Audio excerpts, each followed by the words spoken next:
चूड़ामणि श्लोक संख्या 18। जैसे कि अभी हम पढ़ रहे थे कि भगवान कहते हैं जब तुम्हें तत्व का ज्ञान चाहिए तो आपके पास ये कौन सी चीजें होनी चाहिए? विवेक, वैराग्य, षट संपत्ति। और हम यहाँ पर 6 संपत्ति के बारे में ही बात कर रहे थे कि किस प्रकार हमारे पास ये संपत्तियां मतलब धन होता है तभी हम अच्छी जगह पर जा सकते हैं।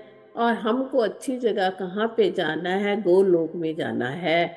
तो गोलोक को जाने के लिए हमें किस प्रकार के साधनों की जरूरत है? कौन सी योग्यताएं हमारे भीतर होनी चाहिए? कौन कौन से कर्म हम करें जो कि हमें गोलोक तक ले जाए? बाकी सारे कर्म यहीं पे आने के लिए हैं। आप अगर कोई भी लोक लेते हो, चाहे आप स्वर्ग लोक हो, गंधर्व लोक हो, पितरलोक हो, और जितने ऊपर के लोग हैं वहां से आपको वापिस आना पड़ेगा। आ ब्रह्म भुवना लोका पुनरावर्ती अर्जुन, माम पेते ते कुंते पुनर्जन्म न विद्यते। यानी जितने भी लोग हैं ऊपर के 7 लोग, हे अर्जुन, आ ब्रह्म भुवना, ब्रह्म लोक से लेकर जितने भी लोग हैं सबकी पुनरावृत्ति है, पुनर्मत आना पड़ता है। माँ उपेते, हे अर्जुन, जो मेरे पास एक बार आ जाता है गोलोक में फिर उसका पुनर्जन्म नहीं होता है। अब हमको लक्ष्य कौन सा है हमारा? गोलोक में जाने का। सबसे ऊंचे लोक की हमने जगह पकड़ी है। अब उस लोक में जाने के लिए हमारे पास धन कौन सा होना चाहिए? षट संपत्ति कहते हैं होनी चाहिए। 6 संपत्तियों के बारे में शंकराचार्य जी यहाँ हमें बता रहे हैं। सबसे पहला शम। शम किसे कहते हैं? शम होता है सबसे पहले, अगर हमें गोलोक में जाना है तो हमें अपने मन पर नियंत्रण करना सीखना है। शम होता है मन को नियंत्रण करना, यानी मन के इतर मन, बुद्धि, अहंकार और चित्त, चारों चीजें इसके अंदर अंतःकरण पर नियंत्रण करना, ये शम कहलाता है। अब आप अपने आप सोचो, आप कितना शम करते हो? आपका अपने मन के ऊपर कितना नियंत्रण है? आप पाना तो कौन सी चीज चाह रहे हो और मन आपका आपसे संभाला नहीं जाता, नहीं संभलता ना। चंचलम ही मना कृष्ण परमार्थी बलवदृढ़, तस्य हम निग्रे वायुरिव सुदुष्कृतम। हे अर्जुन कहता है, हे कृष्ण, मेरा मन बड़ा चंचल है। जैसे वायु को नहीं रोका जा सकता ऐसे मैं अपने मन को नहीं रोक सकता। गीता में भगवान श्री कृष्ण को अर्जुन बता रहा है और हम ही अर्जुन हैं। तो श्री कृष्ण आगे से क्या कहते हैं? असंशम महाबाहो मना दुर्निग्रहचलम, अभ्यासेन ही कौन्तेया वैरागेण च गृह्यते। हे अर्जुन, मैं तुम्हारी बात से सहमत हूँ कि मन बड़ा चंचल है, परंतु तू अभ्यास करेगा इसको काबू करने का और वैराग करेगा संसार से तो तेरा मन काबू में आ जाएगा। देखो यही बात यहाँ पे कही कि तुम्हें वैराग्य होना चाहिए। कहाँ? इस लोक के सुखों से और परलोक के सुखों से। वैराग्य जिसको होता है वो ही गोलोक जाने का अधिकारी होता है, कृष्ण के लोक को जाने का अधिकारी होता है। भगवान भी कह रहे हैं। तो सबसे पहले शम होता है, आप बिल्कुल आप आज याद कर लेना एक बार। शम किसे कहते हैं? शम कहते हैं मन पर निग्रह करना, मन को अपने वश में करना। सबसे पहला क्या संपत्ति हमारे पास है? मन को हम कैसे निग्रह करें। दूसरा आ जाता है दम। देखो लगते एक जैसे शम और दम। दम कहते हैं अपनी ये 5 ज्ञानेंद्रियों को जो व्यक्ति संयमित कर लेता है, समझो उसने दम कर लिया। 5 ज्ञानेंद्रियां आपको पता है, आंख, कान, नाक, मुख, ये जो है स्पर्श, त्वचा, ये पांचों ज्ञान इंद्रियां जिससे हमें ज्ञान प्राप्त होता है, इनको वश में करना जरूरी है। ये दूसरी संपत्ति है तत्व ज्ञान को प्राप्त करने के लिए।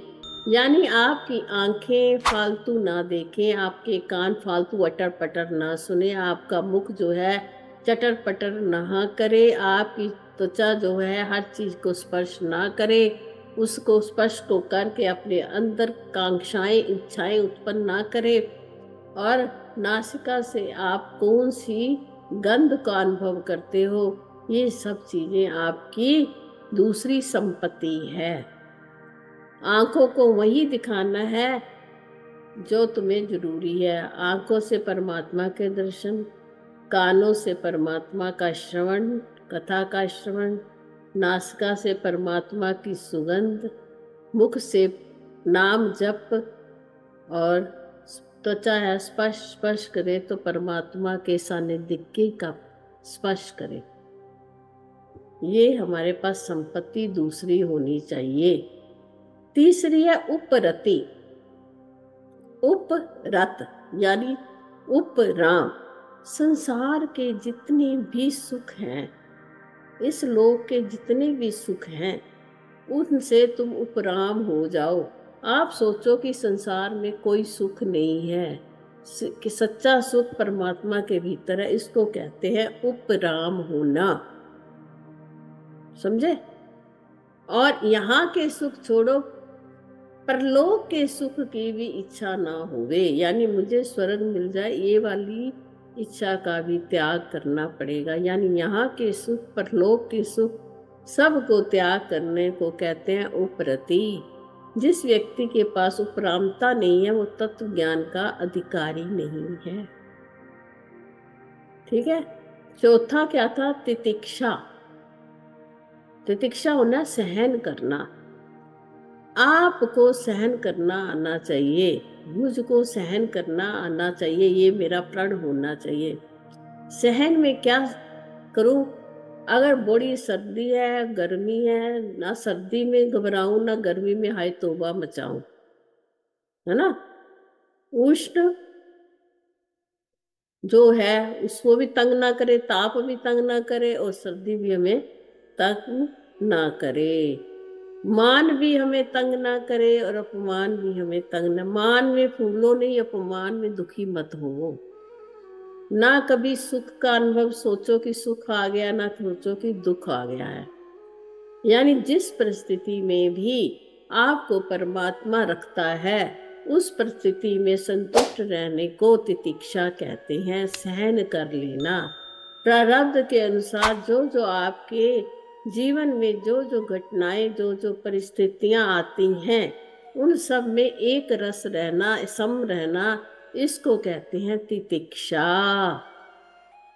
समझ गई बात? चौथा होता है श्रद्धा। कल हमने गलत बोल दिया था, मुझे उसी समय लग रहा था। जो पांचवा है श्रद्धा है।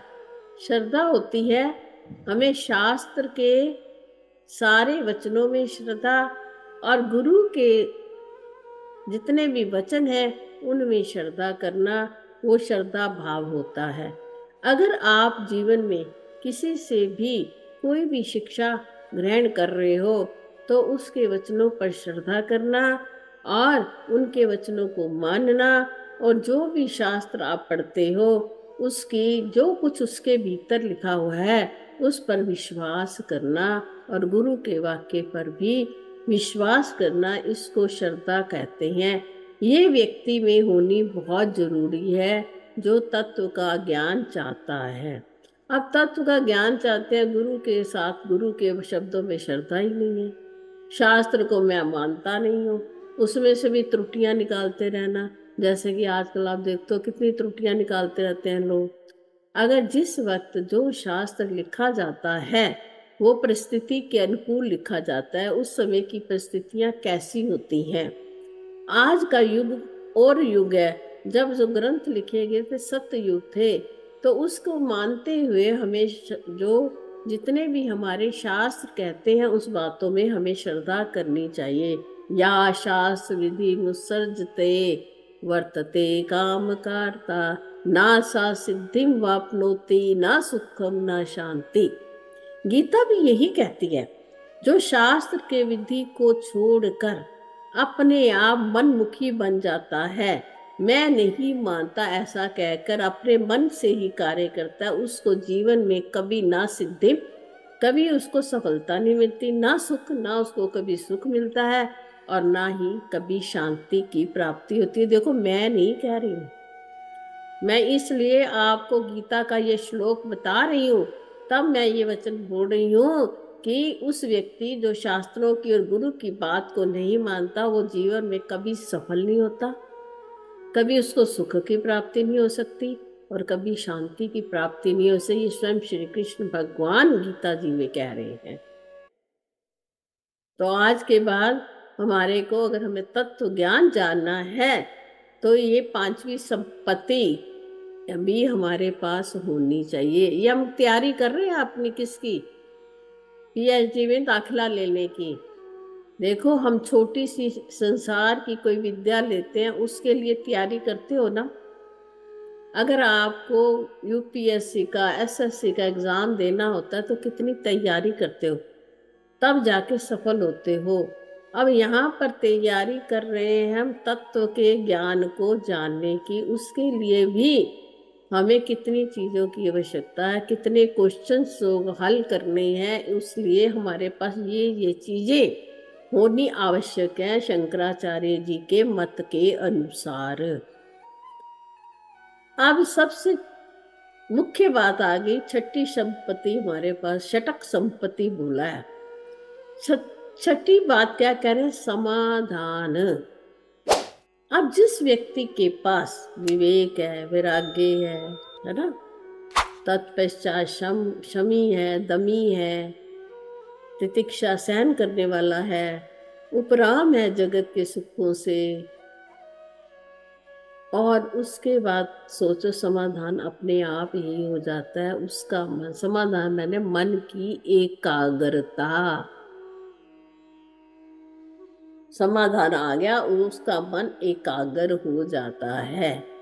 जिसका मन एकाग्र एक पे ही टिक जाता है, एकाग्र लक्ष्य क्या है, ब्रह्म की प्राप्ति प्राप्त करना है, उसमें उसका मन स्थित हो जाता है, उसी को कहते हैं समाधान।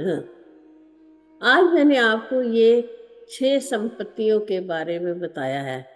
आप चाहें तो सत्संग के पश्चात आप इसको लिखें ताकि आप कभी भूलें नहीं। देखो, कभी हमारे पास थोड़ी सी बात, अपना एक नोट्स होने चाहिए, कभी हम अकेले बैठे हो तो हम उसको पढ़ें और हमें पता आ जाए कि ये जो साधन चतुष्टय क्या होता है, 4 साधन क्या होते हैं, उसमें षट संपत्ति आती है, वो क्या होती है। ये बड़ा इम्पॉर्टेंट क्वेश्चन वेदांत में है। इनके बिना हमें वेदांत जो है समझ में नहीं आ सकता। ये वेदांत की परिभाषा, ये विवेक चूड़ामणि ज्ञान की है, इसलिए इसको ग्रहण करना जो है हमारा बुद्धि के द्वारा ही कर सकते हैं। बुद्धि हमें तीव्र परमात्मा ने दी हुई है, तो हमें उसका प्रयोग भी करना चाहिए। यहाँ सबकी तीव्र बुद्धि है, कोई यहाँ पे अनपढ़ा नहीं है, सब पढ़े लिखे हो। जो व्यक्ति संसारिक विद्या में इतना कुशल हो सकता है, तो अध्यात्म विद्या में भी हो सकता है। इसी के साथ मैं अपने शब्दों को विराम देती हूँ। अगर मेरे से कोई गलती हो गई हो, कृपया क्षमा कीजिएगा, क्योंकि कभी बोलते समय कोई गलती हो ही जाती है। कल मुझे रात को जब ये समझ में आई बात की, श्रद्धा की जगह हमने क्या बोला था, कल कुछ और बोल दिया था, क्षमा बोल दिया था, मुझे याद है। तो मैं उस शब्द के लिए क्षमा चाहती हूँ, ताकि हमें ना वेदांत में कभी भी कोई गलत शब्द हमारे मुख से नहीं निकलना चाहिए। हरि ओम।